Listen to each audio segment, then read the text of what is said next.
did as we went through this process, as Paul said, was kind of try to find the best way to analyze things. And the first thing we did, I kind of got involved in this by saying, hey, I heard there's a salary schedule task force and everything, and what are we doing? And I'm intrigued as a member. And they said, well, hey, why don't you come join us?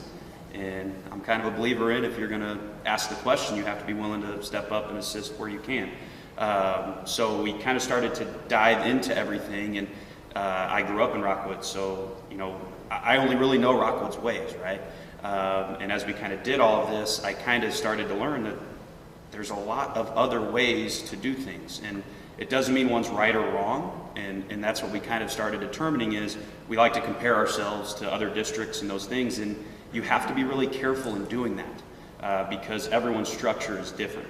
And as we did that, we tried to find the best way to convey this information, and what we ended up deciding to do was essentially create 4 different models that are completely hypothetical models. We went through and essentially created 4 different things that you will not find anywhere else.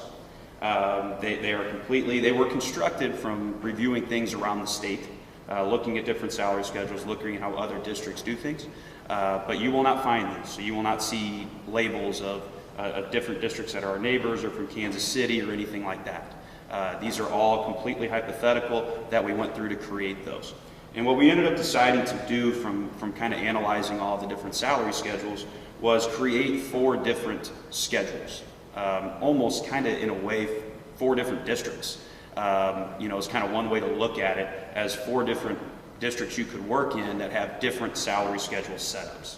All right, so what we ended up doing was we did a 20-year schedule, a 25-year schedule, a 25-year schedule with longevity, and a 35-year schedule. And when we say longevity, that simply means there are districts around the state where you actually do essentially take a pause. It's not necessarily a salary freeze from looking at that. It's more a pause on the schedule where you still may move a step, but you don't actually see a salary increase. And then typically after that 1 or in some cases 2 years, depending on the district, you then see usually a larger increase after that. Okay, so it's kind of another way that I didn't know existed until we actually started looking at things, and I was like, well, that's kind of interesting. So we decided to try and model that as well, to say, hey, here's another option that exists that people are doing in the state, and our goal ultimately is to find out what's best for Rockwood. Maybe there is a better way. Maybe the way we do things is the best. But the only way to do that was kind of remove all of the emotion, create models that are simply just data and numbers, and we essentially created 35 years worth of salary schedules for these 4 districts, or these 4 models. So we kind of are going to go through, and as you'll see here, we're going to take 4 different fictional teachers that we kind of created, and we're going to kind of run them through the model and say, okay, well, here's a career, and they're going to go through their career, and here's what they would have made. And that'll kind of make sense as we kind of continue to go here. But as we did some modeling... Can I jump in real quick too? Yeah. Matt and I will do this. We agreed coming in. We'll jump back and forth if we have to. When we look at the models, just to clarify Matt's point, so the models are grounded in reality in the sense that they're structured off stuff we saw in real life, but they don't represent a real school district, right? So that's what's important. So I don't want members to think we just made up something out of the blue. No, we model these after real school districts in the sense that the structure is similar to what we've researched, but they are not a schedule from a district.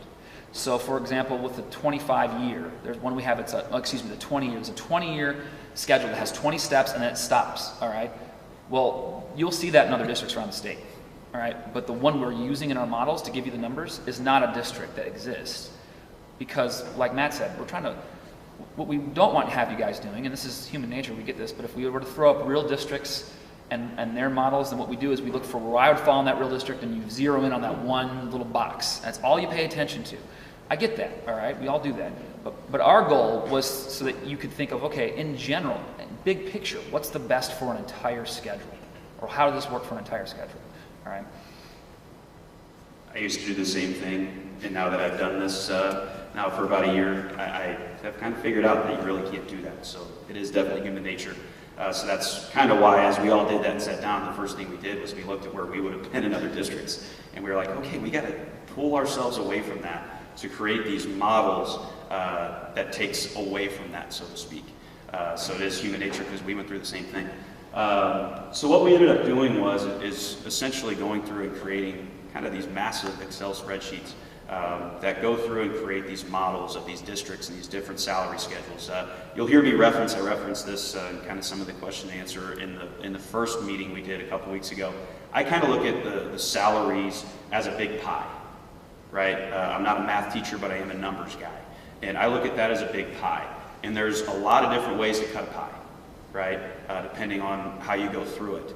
And so what we had to do was really try to create as many constants in this process as possible, so we can really get an idea as we move teachers through these 4 different districts or 4 different schedules to have as accurate representation as possible. And so as you look at this, some of the variables we kept constant for each teacher. The years of service, we just went to 35. If you were to go less than that, you may short some people who do stay teaching for 35 years. So we kind of just said, hey, if you go 35 years, every fictional teacher we went through this, they went through a 35-year schedule.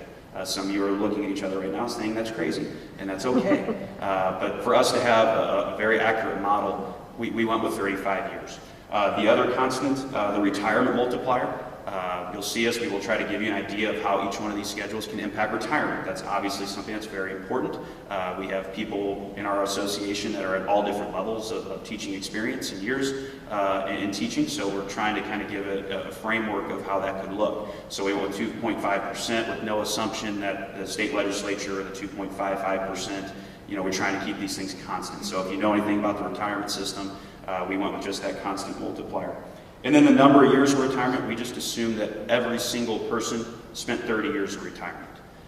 So that way we didn't assume, when you look at lifespans, we kind of looked at an average lifespan and assumed that everyone was spending 30 years in retirement, so that we could kind of really have that accurate comparison.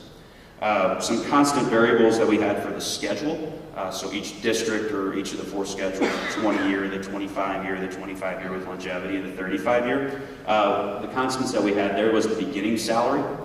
We had everyone begin at the same point, so that way there wasn't the disparities as you see as we were looking at other schedules. Everyone has a different beginning point. Everyone began at the same entry-level point, and then we kind of started running these schedules through to go from there. Also, the percent increase assumed each year. We assumed the same percent increase each year as well. So that's obviously a bargain that changes each district. If you've been paying attention to the news, each district gets different things. But for us, our purpose is, once again, we assumed a constant there. Which is hopefully a typical average, but you never know. And then the number of employees that exist on the schedule. Obviously there's turnover, so we assume that, we will have retirees and that new teachers will replace those retirees. So that way you kind of have that constant number of employees. It's really hard to obviously assume for growth of enrollment or anything like that. So we kind of kept that at a constant. So if it was constant in all 4 of the schedules, it's going to be the same. So we can get an accurate model. So the only variable we changed, as I said, was the path of the teacher. And we're going to kind of go through, and Paul's much more creative than I am. He came up with some names to kind of framework each person. But basically, the only thing we're doing is changing the path that you took. So maybe you came in with a bachelor's degree, you got your master's in 4 or 5 years, you got your plus 30 at year 10, and you stopped. Or you came in with a master's and those things. So we kind of tried to come up with 4 people. You could come up with 800 different things. We have teachers of varying backgrounds. So we kind of tried to framework a few different ways to give you an idea of earnings and things like that. So you can kind of try to look at yourself here to a degree, kind of see where you fall, so to speak, on this path. And it'll hopefully give you an idea of, okay, yeah, I'm closest to that person, and kind of go from there. Okay? So, without further ado, we're going to take a moment to chat. All right. So, yeah, and real quick too, so I think Matt's last instructions are important. You're not going to see yourself exactly in these different teachers, but you'll see someone like you, I think, So in the 4 different types of teachers, I think you can probably say, okay, that's kind of what I did. I came in with my bachelor's in Rockwood. Within 4 years, I got my master's. Within this amount of time, I got my master's plus 30. Hopefully you can find something that fits close to your situation. There was no way for us to account for every type of teacher in Rockwood, but you'll get close. So this is kind of I said this last time, elementary teachers use brain breaks a lot, And so this is a kind of a chance for you to stop, take a moment, pause, to process what you've got so far. And we haven't gotten into the real nitty-gritty yet, but we've given you enough information, I think, that you could do a couple things for me. Number one, I'm going to ask you to turn to people next to you and just very quickly say, okay, what new things have I learned sitting here? Or what was I surprised at hearing? And I think the other layer to this would be, what questions do you think pop into your head at this point? All right, what questions pop into your head? So go ahead and take some time to do that. Take about 20 seconds, talk to each other, and then think of any questions you might have, and we'll pick back up. Go ahead and do that now.